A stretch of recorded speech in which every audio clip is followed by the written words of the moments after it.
Una viuda desesperada adquirió una mansión que toda la ciudad juraba estar embrujada por solo una fracción de su valor real, y lo que descubrió entre aquellas paredes antiguas fue algo que nadie jamás imaginaría.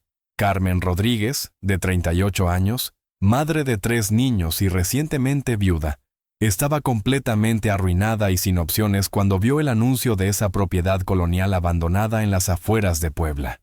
El precio era tan absurdamente bajo que parecía una broma de mal gusto. Pero para una mujer que había perdido todo tras la partida repentina de su esposo en un incidente laboral en las minas de plata, aquello parecía ser la última oportunidad de salvación. Sus 3 hijos, Mateo de 15 años, Sofía de 11 y el pequeño Diego de apenas 7, necesitaban un techo sobre sus cabezas antes de que el invierno mexicano llegara con toda su fuerza. Carmen había agotado todas las alternativas posibles, vendido cada objeto de valor que poseía, pedido ayuda a parientes distantes que le dieron la espalda, y ahora solo quedaba esa oportunidad extraña y aterradora. La casa tenía una reputación terrible, que se extendía por toda la región de Puebla desde hacía más de una década, con relatos de apariciones misteriosas, sonidos inexplicables durante la madrugada, objetos que se movían solos y una sensación opresiva que hacía que cualquier visitante quisiera huir. Pero Carmen no tenía el lujo de creer en supersticiones o espíritus. Ella tenía 3 bocas que alimentar y ni un centavo en el bolsillo. La vida de Carmen había colapsado como un castillo de naipes exactamente 14 meses atrás. Su esposo, Roberto Rodríguez, trabajaba como ingeniero en una mina de plata en las montañas cercanas a Real del Monte.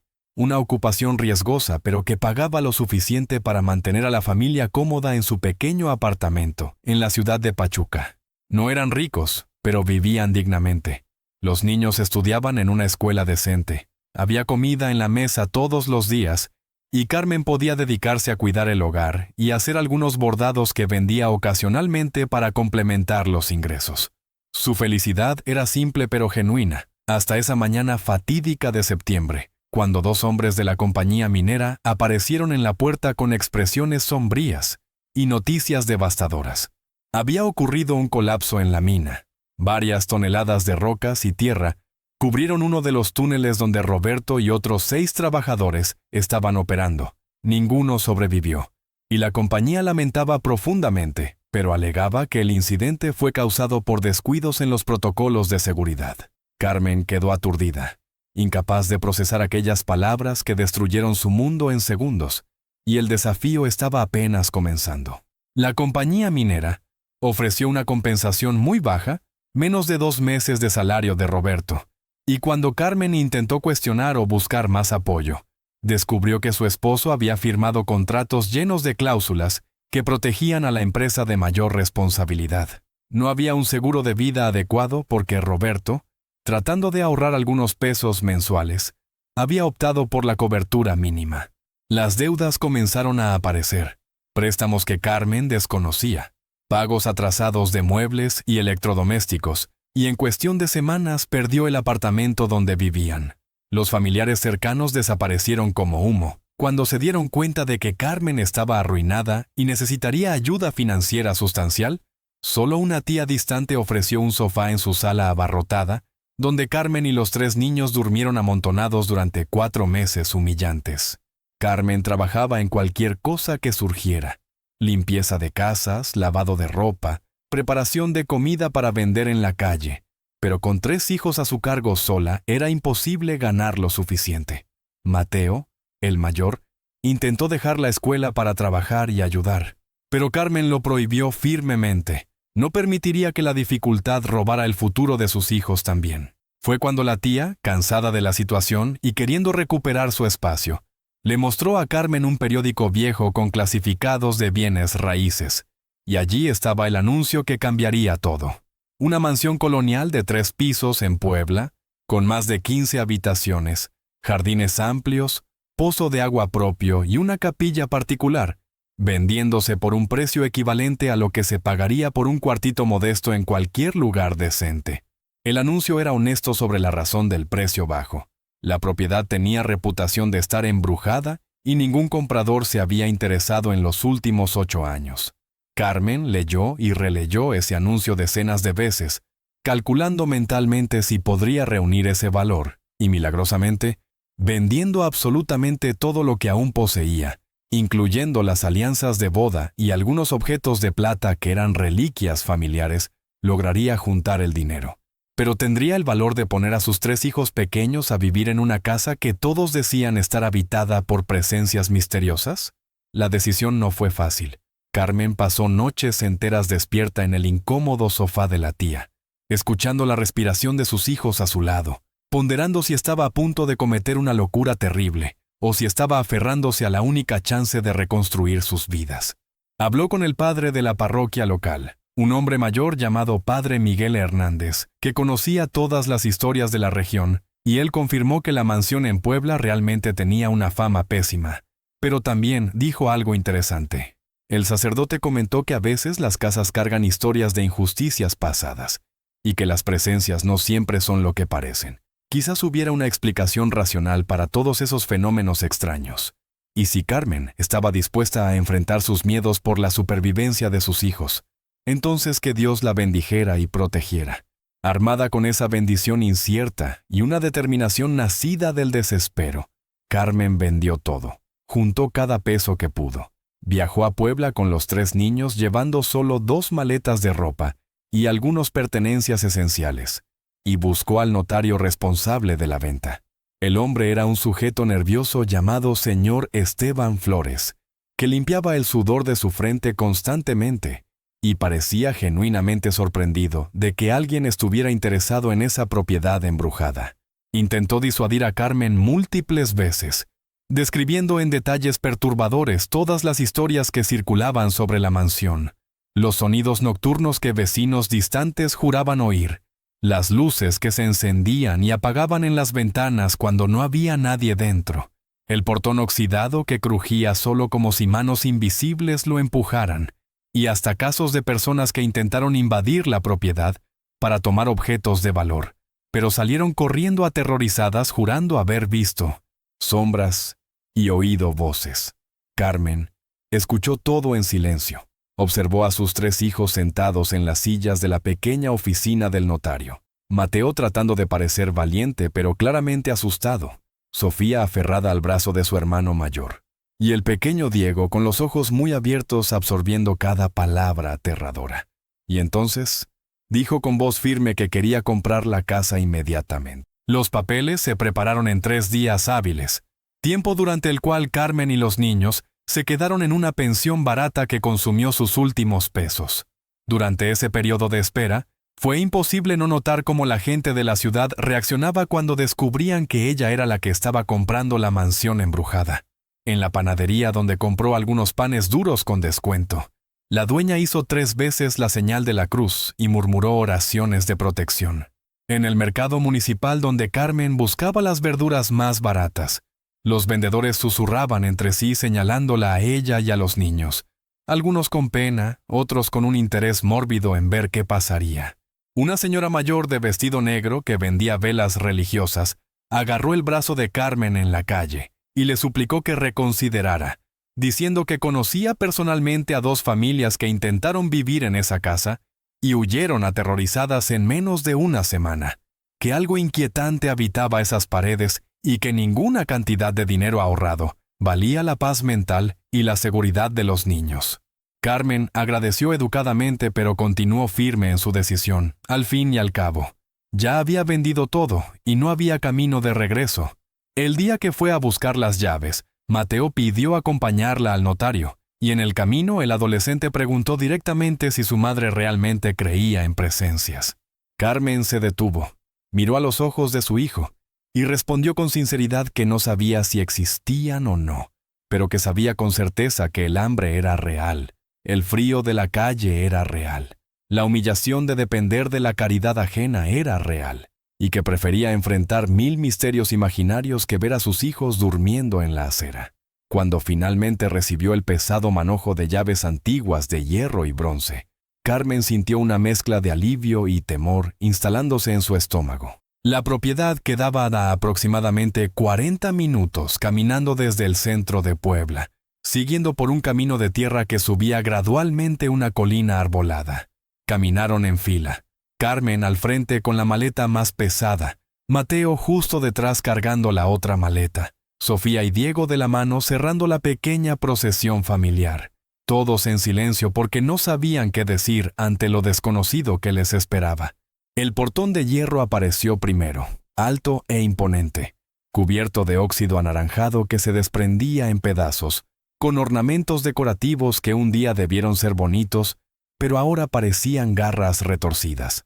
Carmen empujó el portón y emitió un crujido agudo y prolongado que hizo que Diego se encogiera y se escondiera detrás de su hermana. El jardín frontal era un caos de vegetación abandonada, lo que originalmente debieron ser arriates organizados con flores ornamentales. Ahora era una jungla en miniatura de maleza alta que llegaba a la cintura, enredaderas gruesas que subían por las paredes de la casa como venas verdes pulsantes, y árboles frutales no podados que dejaban ramas pesadas colgando en todas direcciones, cargadas de frutas maduras que manchaban el suelo con una pulpa marrón. El aire olía intensamente a descomposición vegetal, tierra húmeda y algo más que Carmen no podía identificar, algo vagamente dulce e inquietante. La mansión propiamente dicha era impresionante, incluso en su estado de abandono. Una construcción colonial mexicana clásica de 3 pisos con paredes gruesas de adobe, pintadas en un blanco que había amarilleado y manchado con décadas de humedad y descuido. Ventanas altas con marcos de madera pintados en un azul turquesa descolorido, que se descascaraba revelando capas de pintura más antigua debajo, y balcones con rejas de hierro trabajado que proyectaban sombras complejas y un poco siniestras sobre las paredes. Una gran veranda con arcos de piedra rodeaba toda la frente de la construcción.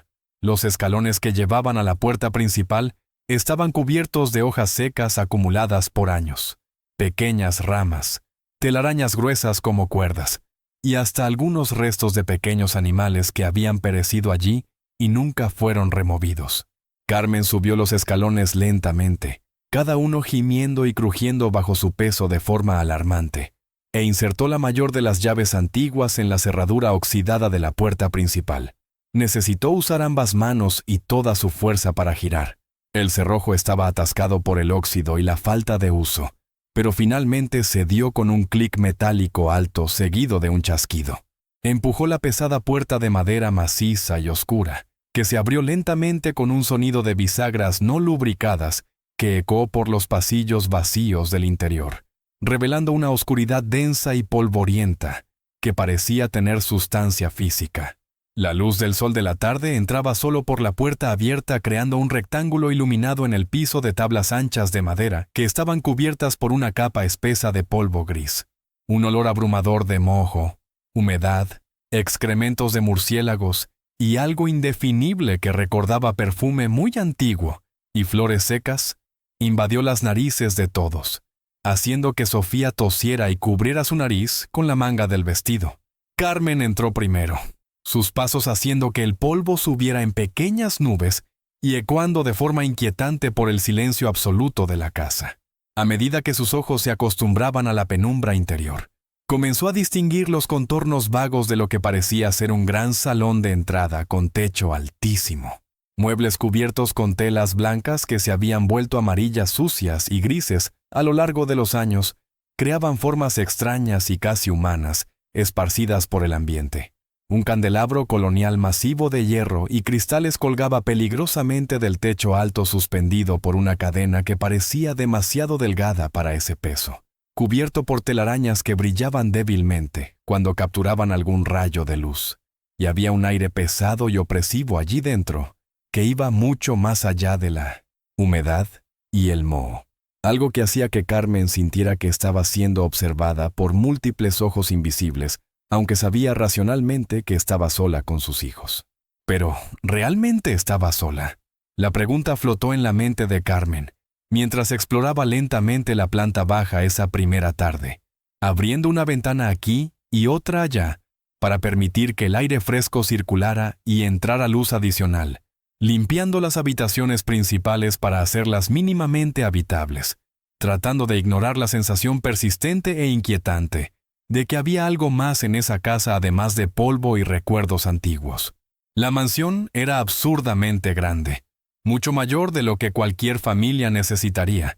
Además del salón principal había un comedor formal con una mesa de madera oscura que fácilmente acomodaría a 20 personas, una biblioteca con estanterías vacías donde cientos de libros debieron haber estado guardados antes de ser removidos o tomados, una cocina enorme con una estufa colonial de hierro fundido que aún parecía funcional, múltiples despensas y depósitos, un estudio con escritorio pesado y sillas de cuero agrietado, y varios otros cuartos cuya función original Carmen no podía determinar completamente.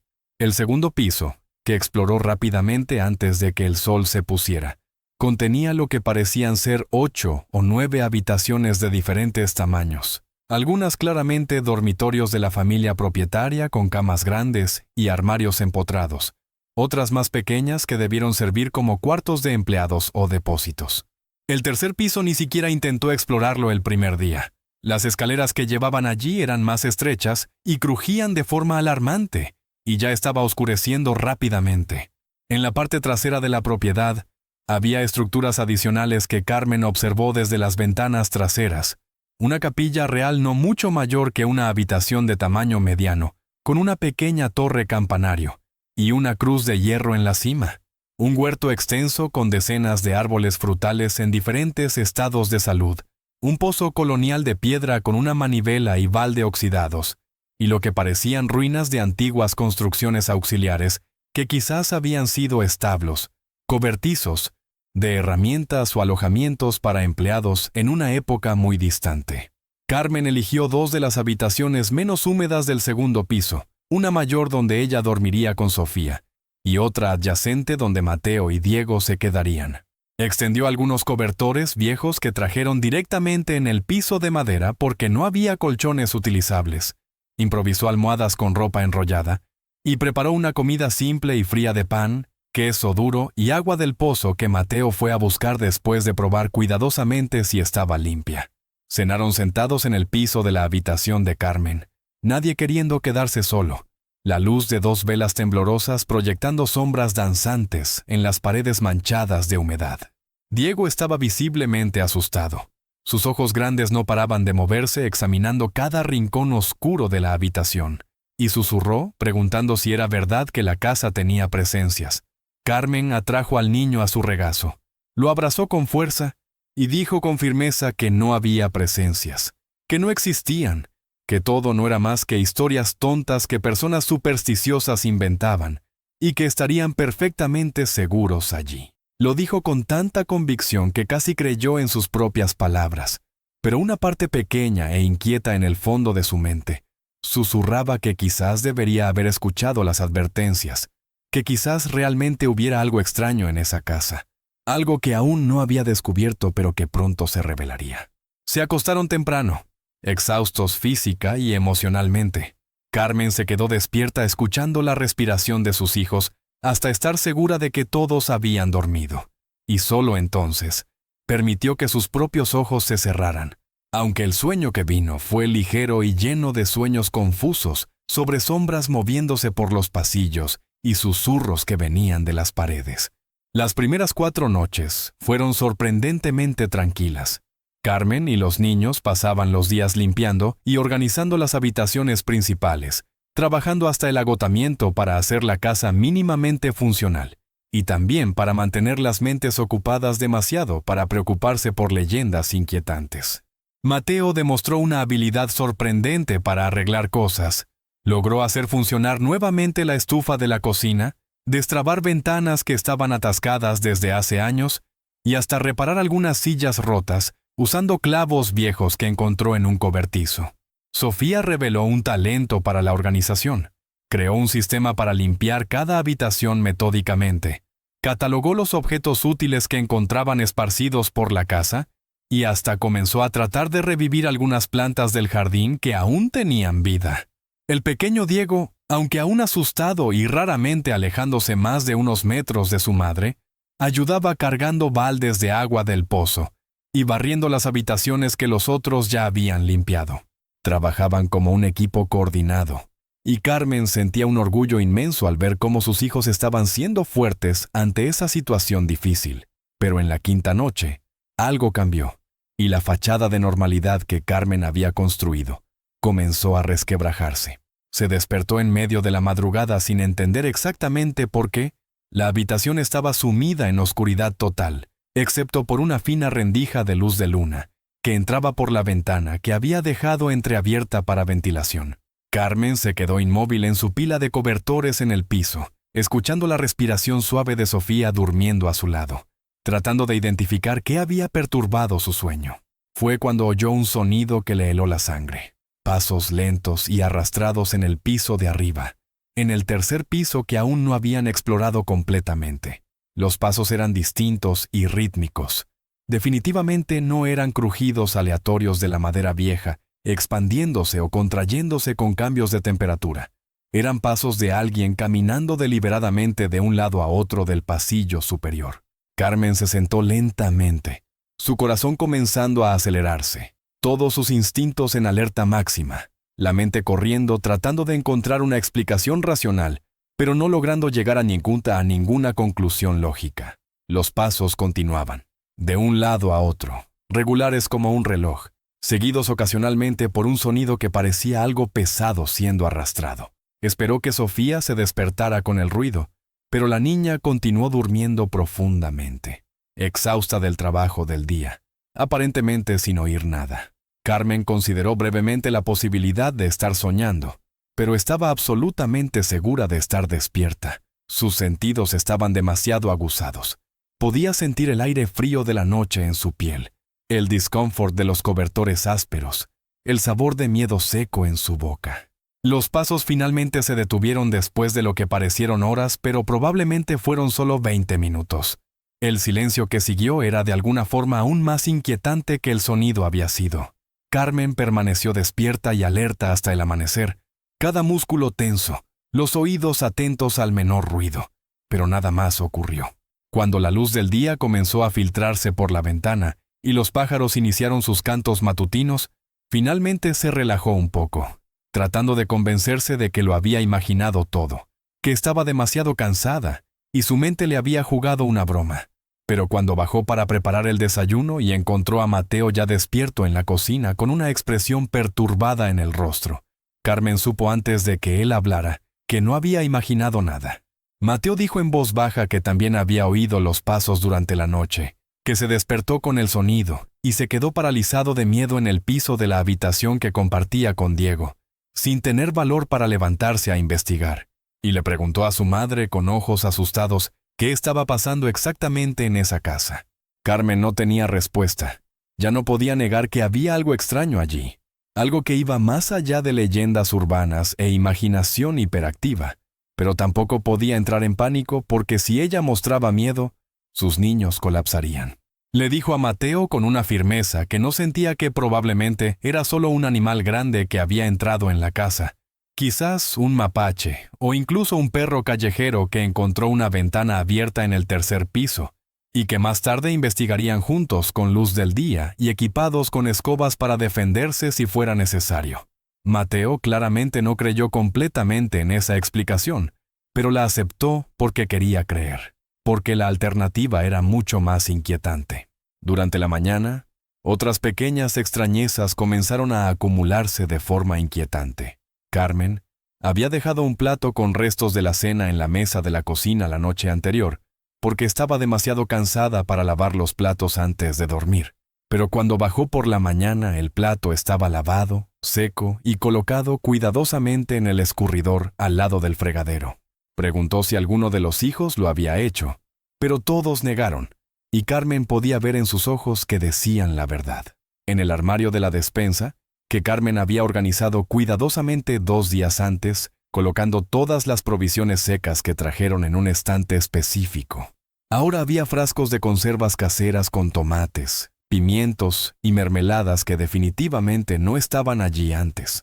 Los frascos estaban limpios, bien cerrados, con etiquetas escritas a mano en caligrafía antigua y elaborada, pero las fechas en las etiquetas indicaban que habían sido preparados recientemente, algunas solo semanas atrás. ¿Cómo era posible en una casa que supuestamente estaba vacía y abandonada desde hace años? Sofía descubrió algo igualmente inquietante cuando fue a explorar el jardín lateral de la casa.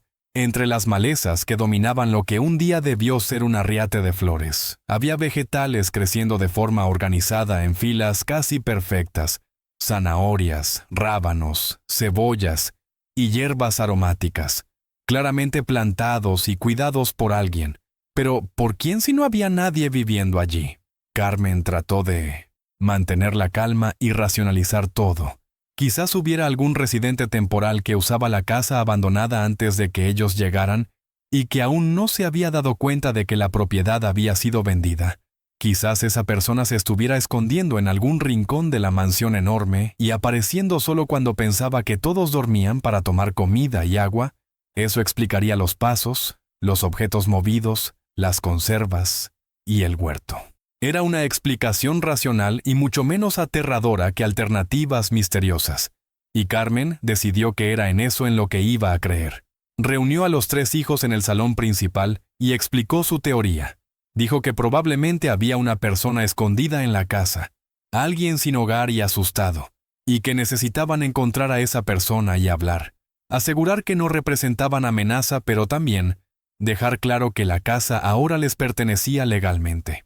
Mateo quedó encargado de verificar todas las habitaciones del segundo piso nuevamente. Sofía y Diego se quedarían juntos verificando la planta baja, y Carmen finalmente subiría al temido tercer piso para investigar de dónde venían los pasos nocturnos. El tercer piso era significativamente más oscuro e inquietante que los otros.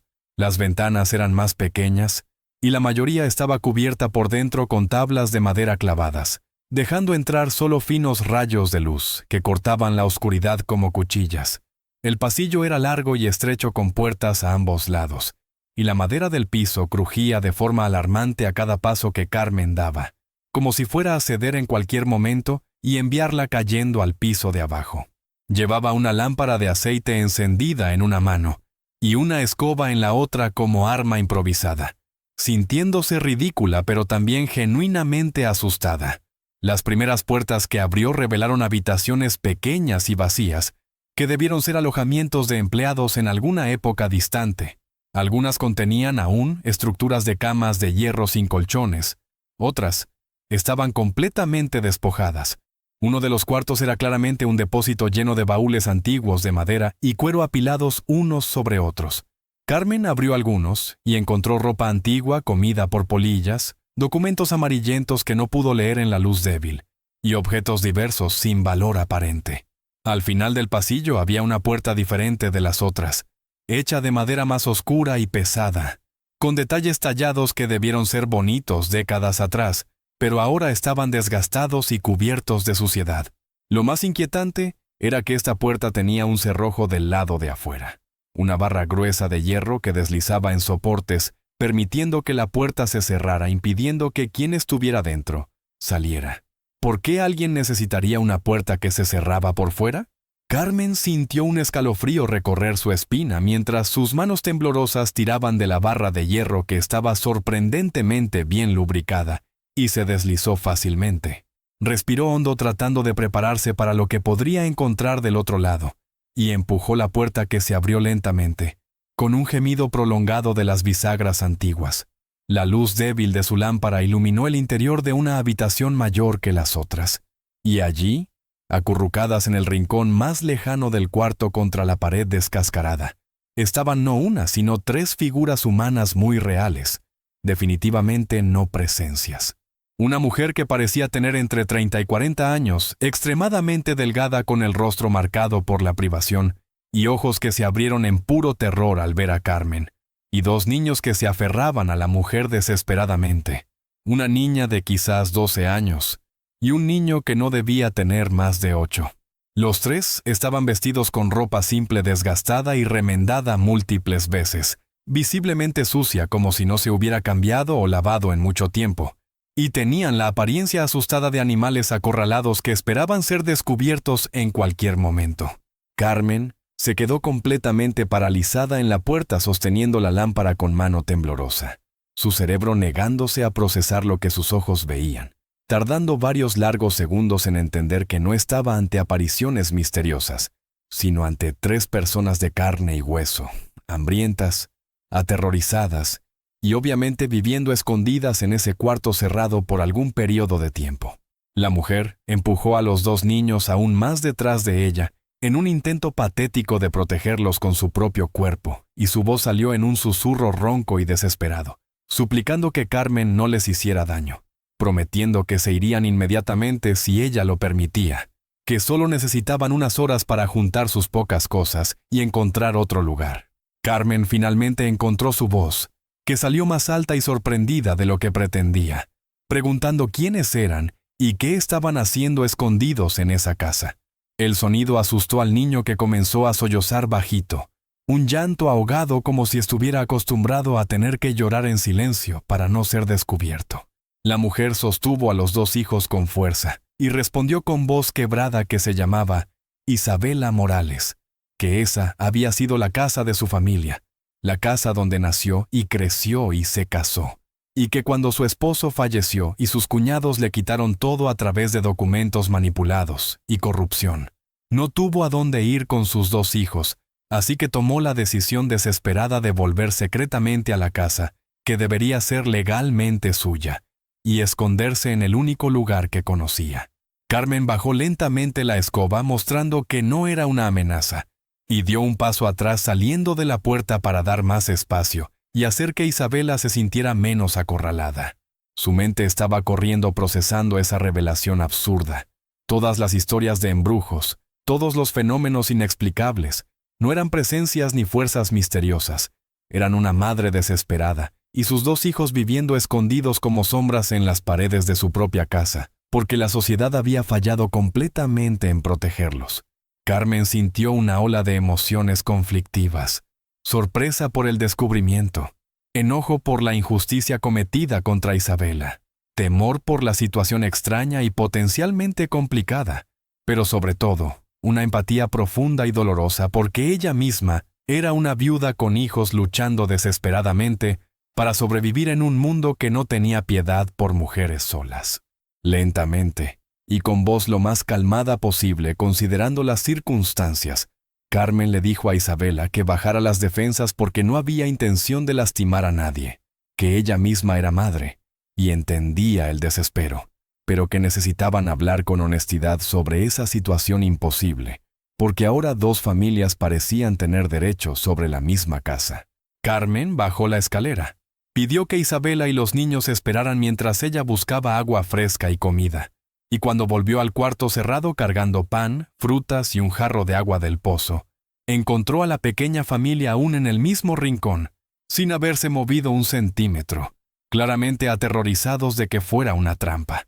Colocó la comida en el piso cerca de ellos, pero no demasiado respetando la distancia, y dijo que necesitaba reunir a sus propios hijos para contar lo que había descubierto, pero que volvería pronto, y que esta vez hablarían adecuadamente para entender toda la historia. Cuando Carmen bajó y les contó a Mateo, Sofía y Diego que había encontrado otra familia escondida en el tercer piso, las reacciones fueron de sorpresa completa. Mateo preguntó si estaban en riesgo y si deberían llamar a las autoridades. Sofía quiso saber si los niños escondidos estaban bien y si tenían comida suficiente. Y el pequeño Diego simplemente se quedó confundido tratando de entender cómo personas podían vivir escondidas en una casa sin que nadie se diera cuenta. Carmen explicó que aún no sabía todos los detalles, pero que la mujer alegaba haber sido despojada y que la casa debería ser suya, y que antes de tomar cualquier decisión precipitada, necesitaban oír la historia completa, porque echar a una madre y dos niños a la calle sería exactamente el tipo de dificultad que Carmen jamás podría cometer, no cuando ella misma había estado a centímetros de terminar en la misma situación. Subieron juntos al tercer piso, los 5 niños mirándose unos a otros con curiosidad mezclada con miedo, y allí en el cuarto oscuro y húmedo iluminado solo por la luz débil de las lámparas, Isabela Morales contó su historia mientras lágrimas corrían libremente por su rostro marcado por el sufrimiento. Isabela tenía solo 19 años cuando se casó con Fernando Morales, hijo del entonces dueño de esa mansión colonial. Un hombre 30 años mayor que ella, pero que había sido increíblemente gentil durante el noviazgo arreglado por las familias. Vivieron juntos por 12 años, que Isabela describía como mayoritariamente felices, A pesar de la gran diferencia de edad, Fernando era cariñoso y respetuoso. La trataba como socia y no como propiedad. Y juntos tuvieron 2 hijos, Lucía, que ahora tenía 12 años, y Gabriel, con 8. La familia vivía cómodamente en esa enorme mansión que el abuelo de Fernando había construido décadas atrás, cuando hizo fortuna en el comercio de textiles.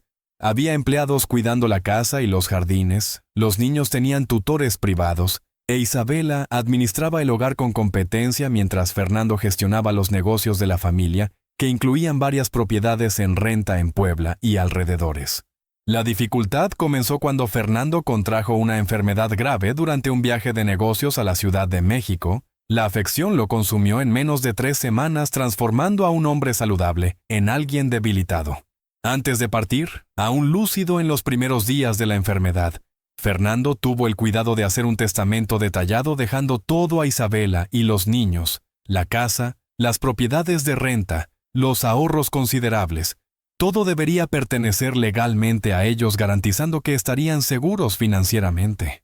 Pero Fernando tenía 2 hermanos menores, hombres de carácter dudoso que siempre vivieron por encima de sus medios y estaban constantemente endeudados con juegos y emprendimientos fallidos.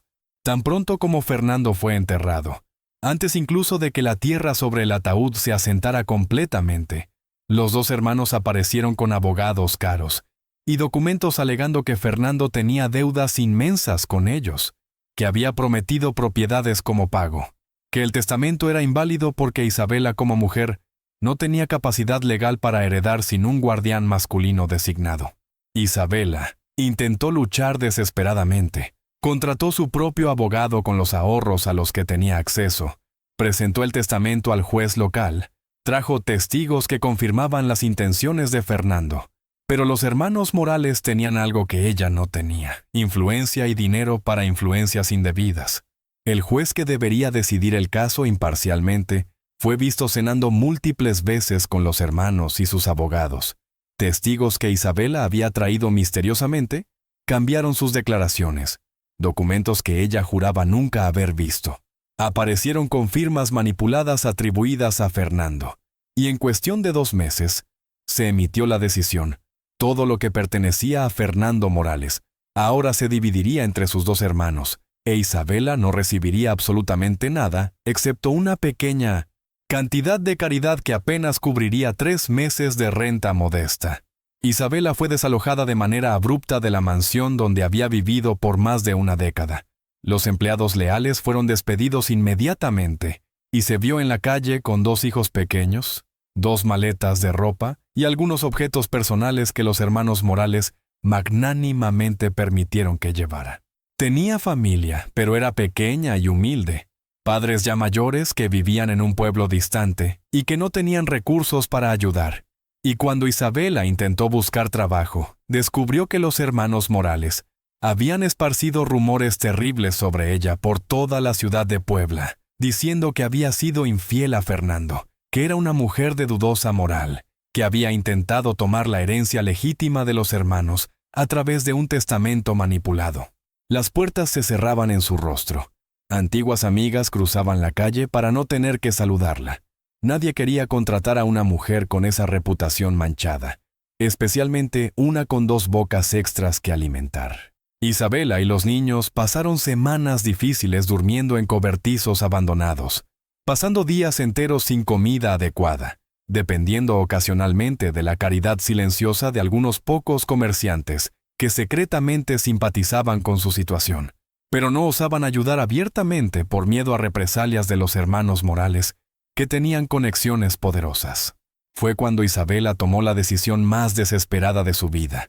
Durante una noche sin luna, volvió a la mansión que debería ser suya. Forzó discretamente una ventana pequeña en la parte trasera que siempre tenía problemas de cierre, y ella conocía bien. Entró silenciosamente como una intrusa en su propia casa, y subió directamente al 3er piso donde sabía que había un cuarto con cerrojo externo, que Fernando usaba ocasionalmente para guardar documentos importantes.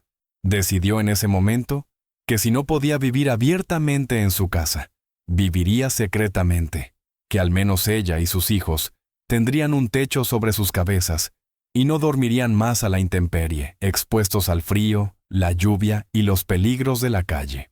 Isabela usó la barra de hierro para cerrarse por dentro, improvisó colchones con ropa vieja que encontró en los baúles del depósito y estableció una rutina estricta de silencio absoluto durante el día cuando había riesgo de que alguien estuviera en la casa, y solo durante la noche, después de asegurarse de que todo estaba quieto, salía cautelosamente para buscar agua del pozo, comida olvidada en la despensa o frutas caídas en el huerto, y lavar alguna ropa en los tanques externos.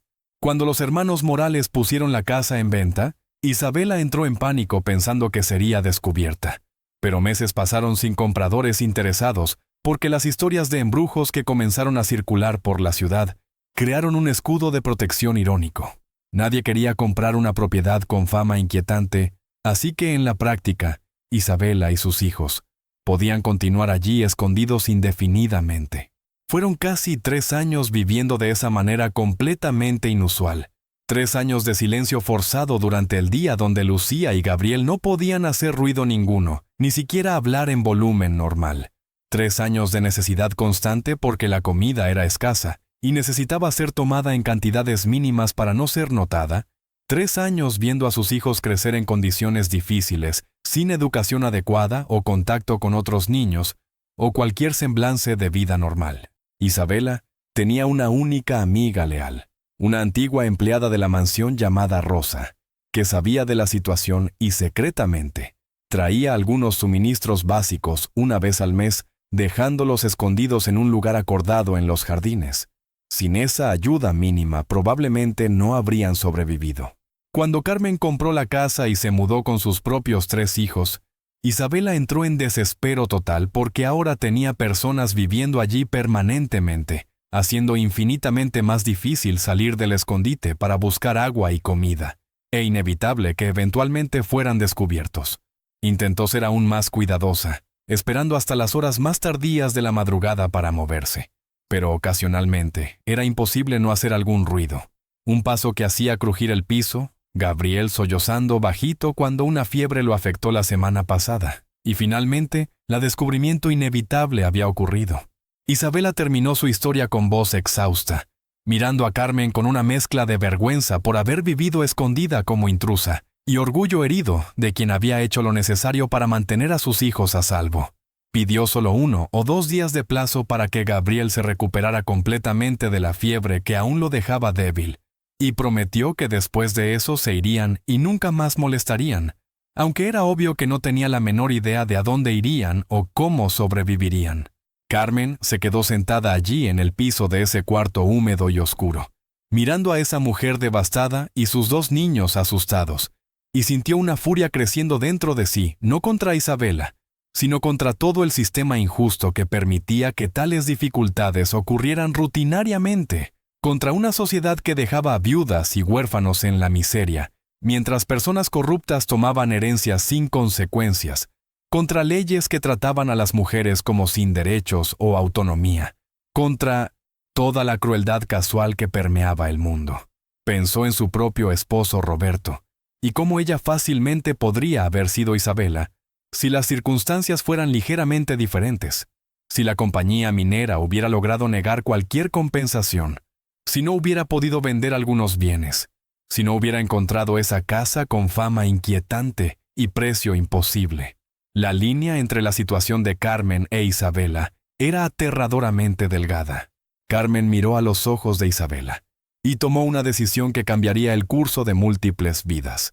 Dijo con voz firme que nadie iba a ningún lado, que esa casa era grande de más para solo una familia, que 2 mujeres viudas con un total de 5 niños tendrían muchas más chances de superar las dificultades si trabajaban juntas en lugar de competir, y que más importante que todo, Carmen no iba a simplemente aceptar esa injusticia tremenda, iba a hacer todo en su poder para corregirla y restaurar la herencia legítima de Isabela.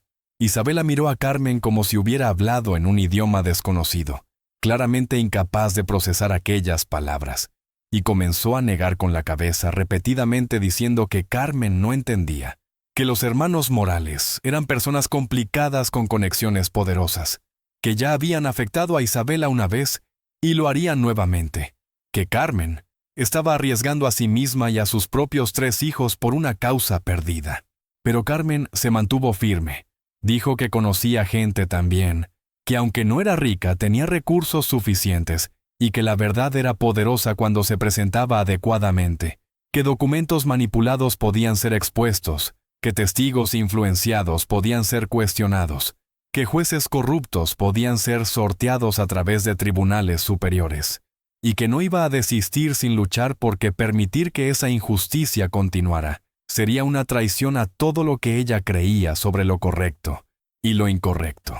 Las lágrimas que comenzaron a correr por el rostro de Isabela eran diferentes ahora, no de miedo o desespero, sino de algo que había olvidado completamente cómo sentir durante esos años difíciles, escondida como una sombra en las propias paredes. Era esperanza, frágil y tentativa pero innegablemente presente. Carmen extendió la mano a Isabela en un gesto de solidaridad y alianza entre 2 mujeres que el mundo había intentado desafiar, pero que se negaban a permanecer derrotadas. Y tras una larga hesitación, Isabela tomó esa mano y la apretó con fuerza, mientras lloraba abiertamente por primera vez en años. Sus 2 hijos aferrándose a ella confundidos, pero sintiendo que algo fundamental había cambiado. Mateo, Sofía y Diego observaban todo con los ojos muy abiertos, procesando esa reviravolta dramática. Y Sofía fue la primera en moverse, caminando hasta donde Lucía estaba acurrucada, y extendiendo su mano a la niña con una sonrisa tímida, que decía sin palabras que podrían ser amigas, que no necesitaban ser rivales compitiendo por una casa. Y lentamente Lucía extendió su propia mano y apretó de vuelta.